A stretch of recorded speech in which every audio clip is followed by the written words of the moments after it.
श्री गणेशाय नमः। श्री सरस्वत्यै नमः। श्री गुरुचरण कमलेभ्यो नमः। वर्णानामर्थसंघानां रसानां छन्दसामपि मंगलानां च कर्तारो वन्दे वाणी विनायकम्। भवानी शंकरो वन्दे श्रद्धा विश्वासरूपिणो। याभ्यां विना न पश्यन्ति सिद्धाः स्वान्तस्थमीश्वरम्। ध्येयं सदा परिभवग्नमभीष्टदोहम्। तीर्थास्पदं शिवविरञ्चिनुतं शरण्यं। भृत्यार्थिहं प्रणतपालभवाब्धिपोतं। वन्दे महापुरुषते चरणारविन्दं। वन्दे महापुरुषते चरणारविन्दम्। नारायणं नमस्कृत्य नरं चैव नरोत्तमं। देवीं सरस्वतीं व्यासं ततो जयमुदीरयेत्। ततो जयमुदीरयेत्। भगवतः शाम्ब सदाशिवाय नमः। श्रीनीलकंठाय नमः। हर हर महादेव। औढ़रदानी देवाधिदेव महादेव और जगत जननी माता भवानी शारदा के श्री चरणों में बारंबार प्रणाम करता हूँ। सावन के इस अलौकिक पावन और पवित्र मास पर कथा यात्रा के इस दूसरे वीडियो को देख रहे सभी सनातनियों और शिव भक्तों का मैं हृदय से अभिनंदन करता हूँ। पिछले वीडियो में हमने श्रवण किया था कि कैसे महापापी देवराज ब्राह्मण का उद्धार हुआ और यमदूतों को शिव गणों के सामने पराजित होकर पीछे हटना पड़ा। आज हम शिव महापुराण के महात्म के उस दिव्य प्रसंग में प्रवेश कर रहे हैं जो कुमार्ग पर भटके हुए मनुष्यों के लिए एक बहुत बड़ा प्रकाश स्तंभ है। बहुत बड़ा प्रकाश स्तंभ है। प्रेतत्व नाशनम दिव्यम परम वैराग्यदायकम।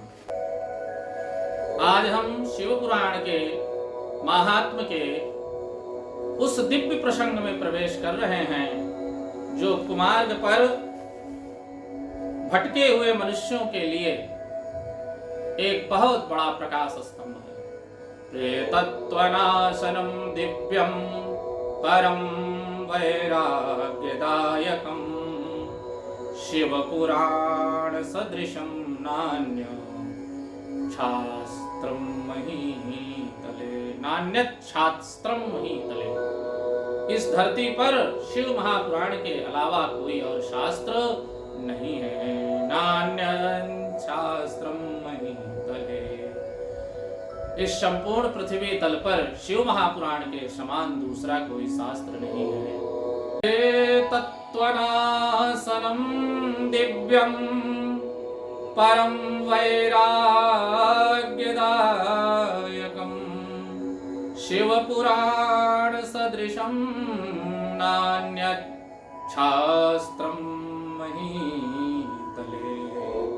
इस संपूर्ण पृथ्वी तल पर शिव महापुराण के समान दूसरा कोई शास्त्र नहीं है।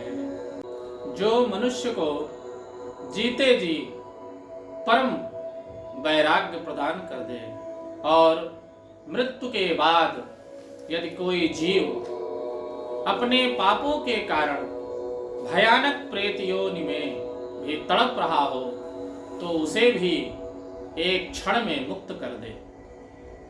सावन के महीने में इस कथा का आश्रय लेने वाले जीव का कभी अमंगल नहीं होता। श्रोताओं, आज की कथा कुसंगति और कुमार्ग पर जाने वाले इंसानों के लिए एक बहुत बड़ी चेतावनी है। हमारे तुलसी बाबा रामचरितमानस में लिखते हैं, मत कीरति गति भूति भलाई, जब जेहि जतन जहां जेहि पाई, जो सो जानब सतसंग प्रभाऊ, अलोकहु वेदना आने उपाऊ, गगन चढ़ई रज पवन प्रसंगा, अकीचहि मिलहि नीच जल भंगा। हवा का साथ पाकर मिट्टी की धूल भी आकाश पर चढ़ जाती है, लेकिन वही धूल जब नाली के गंदे जल का साथ पाती है तो कीचड़ बन जाती है। मनुष्य का आचरण भी उसकी संगत तय करती है। आज की कथा इसी परम सत्य को प्रमाणित करती है कि कैसे गलत संगति इंसान को जीते जी नरक के दलदल में धकेल देती है और कैसे शिव सत्संग की एक बूंद उसे साक्षात देवी देवता बना देती है। आइए इस पापनाशनी कथा में हम आगे बढ़ते हैं। अब हम एक ऐसी कथा का प्राकट्य होने जा रहा है। इस कथा में, इस कथा यात्रा में एक प्रेत की कथा है। और यह एक प्रेत कैसा है? यह प्रेत बहुत भयानक है। जैसे भागवत में धुंधकारी की कथा है, उसी प्रकार ये भी एक प्रेत की कथा है, लेकिन यह धुंधकारी से विकट प्रेत है, बहुत ही भयंकर है। धुंधकारी ने तो एक बांस में बैठकर कथा सुन ली थी, लेकिन यह बहुत ही भयंकर प्रेत है। इसने तो कथावाचक ब्राह्मण को ही खा लेने की बात कह दी। कहा कि तुम मुझे कथा तब सुनाओगे जब बचोगे, मैं तो तुम्हें कथा सुनाने से पहले ही खा लूंगा। अंततः इस प्रेत को बांधना पड़ा और बांधकर कथा सुनाई गई। यह कथा समुद्र तट के निकट की कथा है। समुद्र निकटे देशे ग्रामो वास्कल संज्ञकः, वसन्त यत्र पापिष्ठा वेद धर्मोज्झिता जनाः, वेद धर्मोज्झिता जनाः। सूत जी महाराज कहते हैं, हे सौनकादिक ऋषियों, पूर्व काल में बास्कल नामक एक ग्राम था। कौन सा ग्राम था? बास्कल। सूत जी कहते हैं वहां सब पापी रहते थे। वसंत यत्र पापिष्ठा, कहने का मतलब वहां जितने वासी थे सभी पापी थे। वहां सत्पुरुष लगता था एक भी नहीं है, माने वहां सत्पुरुष थे ही नहीं। कैसे पापी थे अभी भी जान लीजिए। वेदो धर्मोज्झिता जनाः, वैदिक धर्म से विमुख थे। उसी में एक था बिंदुग नाम का एक ब्राह्मण था। यह भी ब्राह्मण की ही कथा है। पिछली कथा भी देवराज ब्राह्मण की थी, लेकिन यह ब्राह्मण भी कुल से तो ब्राह्मण था, लेकिन स्वभाव को त्याग दिया था। स्वभाव से महाक्रूर, दुराचारी और वैश्यागामी था। उसने अपनी परम सुशीला, सुंदर और पतिव्रता पत्नी चंचुला को भी त्याग दिया और एक वैश्या के प्रेम में अंधा हो गया। वह अपनी पत्नी को मारता पीटता, तमाम यातनाएं देता और अपना सारा धन जिस वैश्या के प्रति आकृष्ट था उसको दे आता। पति का ऐसा क्रूर व्यवहार और अकेलापन देखकर समय के साथ चंचुला की बुद्धि भी भ्रमित हो गई। वह एक सत्यवती पतिव्रता नारी भी भ्रष्ट हो गई। कुसंगत के कारण उसने भी अपना धर्म छोड़ दिया और वह भी व्यभिचार के मार्ग पर चल पड़ी। व्यभिचार के घोल दलदल में धस गई। कई वर्ष बीत गए। बिंदुक ने वैश्या के चक्कर में आकर अपने वृद्ध माता पिता को भी घर से निकाल दिया और अंत में तड़प तड़प कर कुत्सित मौत मरा। मरने के बाद बिंदुक अपने घोर पापों के कारण विंध्याचल पर्वत पर एक भयानक डरावना और विकराल पिशाच बना, जहां वह हवा खाकर भूख प्यास से तड़पता रहा। उधर पति की मृत्यु के बाद चंचुला कुछ समय तक तो उसी गलत राह पर रही, लेकिन एक दिन देव योग से सावन के महीने में वह अपने कुछ संबंधियों के साथ गोकर्ण क्षेत्र जो महाबलेश्वर के पास है संभवतः, वहां एक दिव्य शिवालय में परम ज्ञानी संत शिव महापुराण की कथा सुना रहे थे। तो सभी ग्रामवासी वहीं जा रहे थे। ग्रामवासियों ने कहा, चंचुला तुम्हारा भी चलने का मन हो तो चलो। चंचुला का मन तो नहीं था, लेकिन घूमने के उद्देश्य से गोकर्ण क्षेत्र चली गई। उसकी कोई आस्था ना शिव पर थी, ना किसी तीर्थ पर थी और ना ही किसी कथा शिव पुराण में थी। बिंदुक तो मरी चुका था। उसने भी सोचा बूढ़ी हो गई हूं, गांव के लोग जा रहे हैं, चलो घूम ही आती हूं। चली गई तो संयोग से वहां एक जगह शिव महापुराण की कथा चल रही थी। शिवालय में एक परम ज्ञानी संत शिव महापुराण की कथा सुना रहे थे। चंचुला कोने में बैठ गई। उस दिन कथावाचक ब्राह्मण देव परलोक के भय और पापों के भयंकर दंड की कथा सुना रहे थे। उन्होंने अपने प्रसंग में सुनाया कि जो पुरुष या स्त्री, पुरुष हो या स्त्री, अपने जीवन साथी को धोखा देते हैं, उन्हें यमपुरी में धधकते हुए लोहे के तप्त खंभों से बांधा जाता है। कहने का मतलब उन्होंने बताया, जो स्त्री पर पुरुष गामिनी होती है उसको यमलोक में भयानक दंडों को भोगना पड़ता है, भयानक पीड़ा से गुजरना पड़ता है।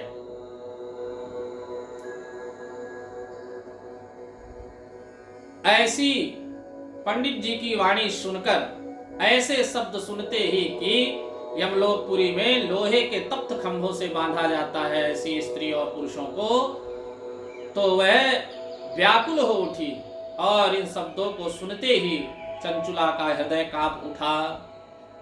उसकी सोई हुई आत्मा जग गई। वह फूट फूट कर रोने लगी। कथा समाप्त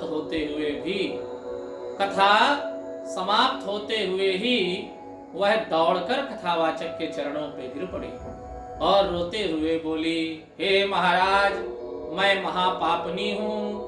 क्या मेरे जैसे कलंकित जीव के लिए भी कोई रास्ता है? मुझे बचा लीजिए, मुझे नरक की उस आग से बचाइए। मुझे उस नरक की आग में जाने से बचने के लिए क्या करना है? चंचुला यह पंडित जी से पूछने लगी।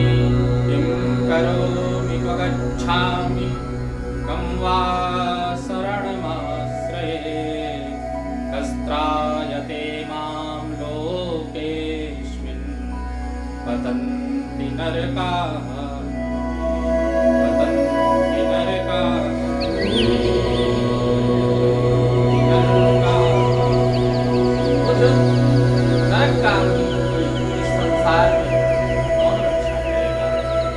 हे प्रभु, हे ब्राह्मण देवता, आप ही मेरे मुझे कुछ इस पाप से होगा।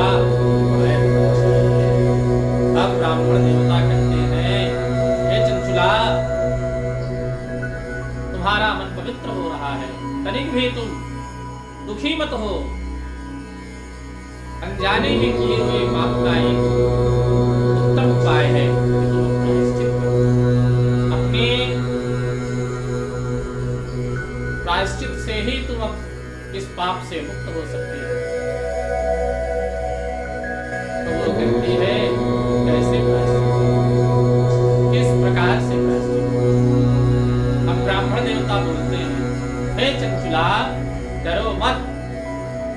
तुम्हारी आंखों के इन आंसुओं ने तुम्हारे आधे पापों को अभी धो दिया, क्योंकि तुम पश्चाताप की अग्नि में जल रही हो। अब तुम एकाग्र चित्त होकर संपूर्ण शिव महापुराण कथा सुनो। इसके श्रवण से तुम्हारा चित्त पूर्णतः शुद्ध हो जाएगा, इसमें कोई संशय नहीं है। चंचुला ने वहीं रहकर अत्यंत वैराग्य भाव से भगवान शिव का ध्यान किया है और पूरी शिव पुराण की कथा सुनी। चंचुला बिल्कुल सुधर गई है। अब वह चंचुला नित्य वस्त्र धारण करती है, रुद्राक्ष पहनती है और उनमें अहर्निश शिव शिव करती है। बोलिए विश्वनाथ भगवान की जय। हमें भी अपनी पूजा में इन तीन अंगों को अवश्य सम्मिलित करना चाहिए। बिना इनके भगवान का शिवार्चन संभव नहीं है। जब भी शिवार्चन करें अथवा रुद्राभिषेक करें या कोई भी भगवान शिव का अनुष्ठान करें तो भाल पर भस्म हो, कंठ पर रुद्राक्ष हो और मुख और हृदय से शिव शिव का जप होता है। तभी हमारा अर्चन सफल होता है, हमारा मनोरथ सिद्ध होता है। कथा के प्रभाव से चंचुला का हृदय कांच की तरह साफ हो गया। कुछ समय बाद जब उसने अपने प्राण त्यागे तो शिवगण विमान लेकर आए और चंचुला साक्षात देवी का रूप धारण करके माता पार्वती की सेवा में कैलाश धाम पहुंच गई।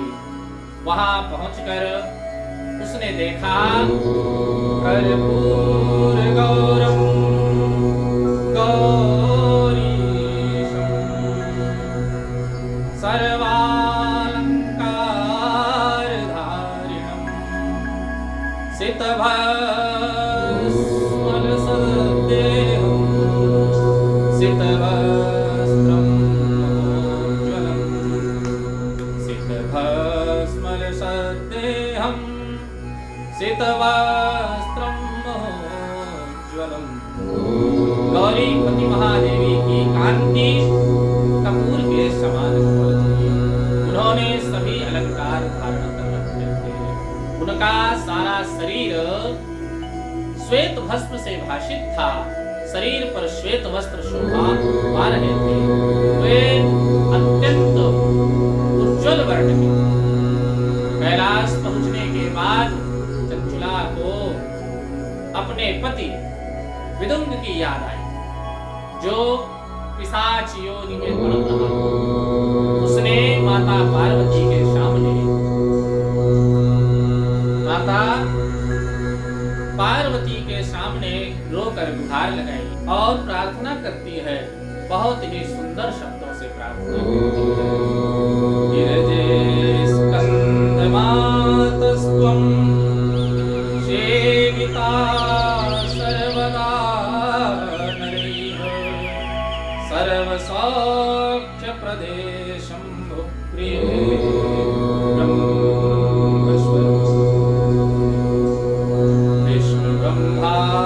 सेव्या च गुणा निर्गुणा च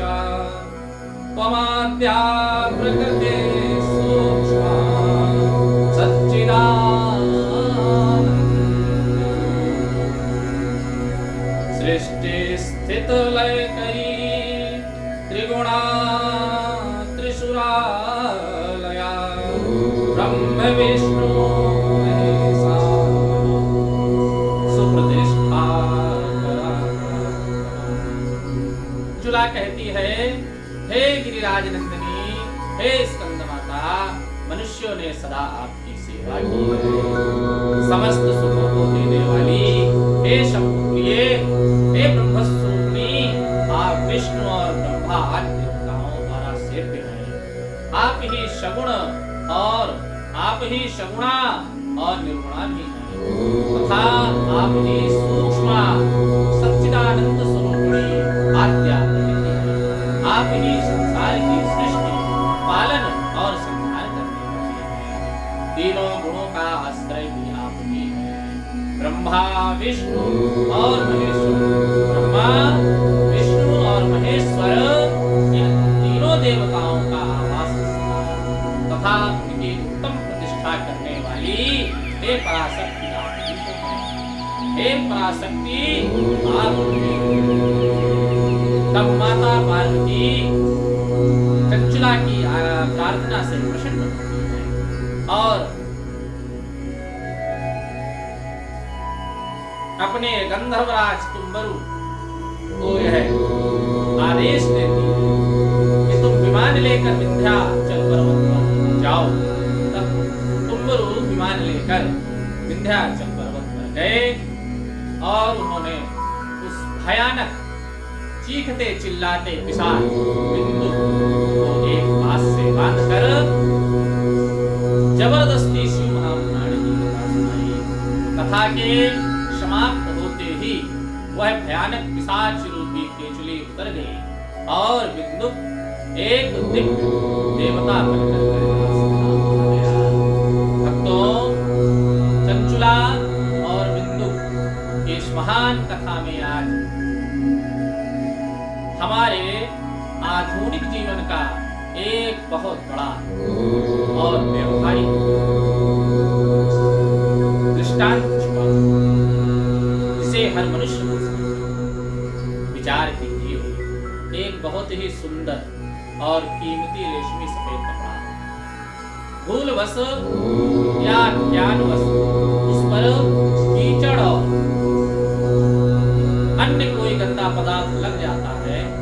अब यदि कोई व्यक्ति उस कपड़े को देखकर केवल रोता रहे, खुद को कोसता रहे और कहे कि यह कपड़ा तो इसे फेंक दो, तो क्या यह समझदारी होगी? नहीं। एक समझदार व्यक्ति उस कपड़े को उठाएगा और उसे साफ करने का सारा प्रयत्न कर डालेगा। जैसे ही वह कपड़ा स्वच्छ साफ पानी के संपर्क में आएगा, मैल धीरे धीरे कट जाएगा और वह स्वच्छ हो जाएगा, कीमती हो जाएगा। हमारा मन भी उसी प्रकार सफेद कपड़ा है। कुसंगति और कलयुग के प्रभाव के कारण इस पर विकारों के कितने ही गहरे दाग क्यों जाए। शिव महापुराण का यह सत्संग उसी साफ पानी और साबुन का काम करता है जो मैल को काटता है।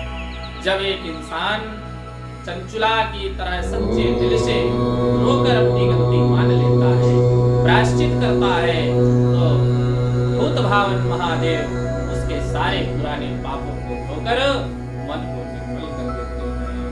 मन को निर्मल कर देते हैं। विदुम्ब का जीवन भी पापों के कारण मलिन हो गया था और अब शिव पुराण के श्रवण से निर्मल हो चुका है, निर्मल हो चुका है। शिव महापुराण के अनुसार हमें अपने परिवार की सुख शांति के लिए कुछ न कुछ उपाय अवश्य करने चाहिए। इस सावन मास के पवित्र महीने में कथा श्रवण के साथ साथ यदि कुछ उपाय भी आप लोग करें तो आपको बहुत लाभ होंगे। पितृदोष और अतिरिक्त आत्माओं के लिए महा उपाय। यदि आपके परिवार में किसी की अकाल मृत्यु है या आपको लगता है कि घर में पितृदोष है जिसके कारण तरक्की नहीं हो रही है, सावन में रोज शिव पुराण की कथा का श्रवण करें या घर में मोबाइल पर इसे चलाकर बुद्धि के मध्य शिव पुराण पिशाच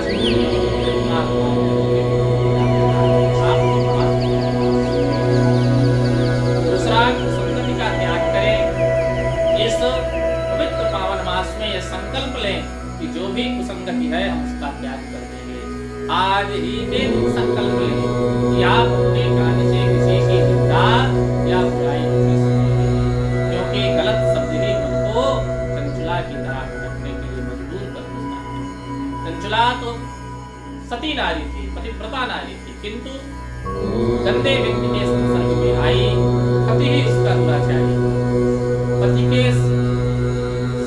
संगति में आकर चंचुला का भी मन कर गया और चंचुला की तरह हम सब कुछ करते हैं।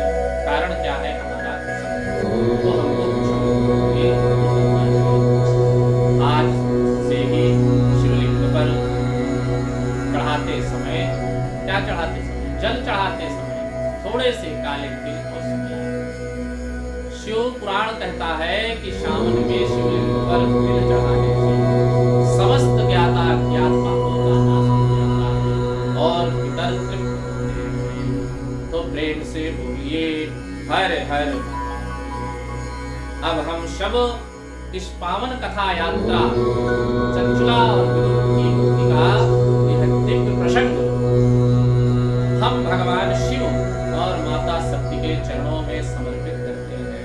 भक्तों, अब महात्म की कथाओं ने हमारे भीतर कथा के प्रति अटूट विश्वास दिला दिया।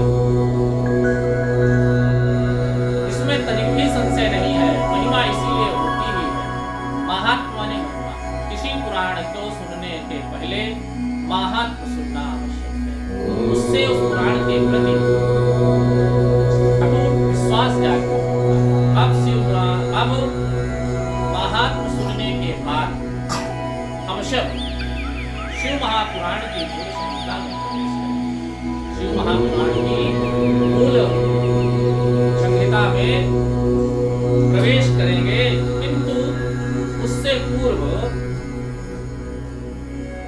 अगले वीडियो में हम सब शिव पुराण के श्रवण विधि सुनने वाले, मेरा कहने का तात्पर्य है अगले वीडियो में शिव पुराण की श्रवण विधि सुनने वाले के पालन करने योग्य नियमों को सुनेंगे और फिर शिव महापुराण की जो मूल संहिता है, सप्त संहिताओं में जो प्रथम संहिता है विद्येश्वर संहिता, उसमें प्रवेश करेंगे। उसके कुछ प्रसंग आप लोग जान लीजिए कि अगले वीडियो में हम लोग क्या सुनेंगे। ब्रह्मांड में महायुद्ध की स्थिति बनी। भगवान शंकर का ब्रह्मा और विष्णु के युद्ध में अग्नि स्तंभ के रूप में प्राकट्य होगा। अचानक बीच में एक असीम दैदीप्यमान अग्नि स्तंभ का प्रकट हुआ। स्तंभ के आदि और अंत की जानकारी के लिए दोनों का प्रश्न। दूसरा, शिवलिंग पर केतकी का फूल क्यों वर्जित है? ब्रह्मा जी के किस एक झूठ ने उन्हें पूजा से वंचित किया? कहने का तात्पर्य भगवान शंकर द्वारा ब्रह्मा और केतकी को शाप देना और फिर से ऊपर अनुग्रह करना, ये हम सुनेंगे। महेश्वर ब्रह्मा और विष्णु को अपने निष्कल और शकल स्वरूप का परिचय देते हुए लिंग पूजन का महत्व बताना। अगर आप भी शिव भक्ति के इन गुप्त रहस्यों को जानना चाहते हैं तो कमेंट बॉक्स में जय महाकाल, हर हर महादेव इस वीडियो को अधिक से अधिक शेयर करें और चैनल को सब्सक्राइब करना न भूलें ताकि दिव्य कथा के अगले वीडियो की सूचना आपको सबसे पहले मिल सके। और सबसे परमावश्यक क्या है, कमेंट बॉक्स में हर हर महादेव लिखते रहेंगे तो मुझे भान होता रहेगा कि आपकी उपस्थिति है और मैं आपकी उपस्थिति प्रत्यक्ष समझूंगा। हर हर महादेव।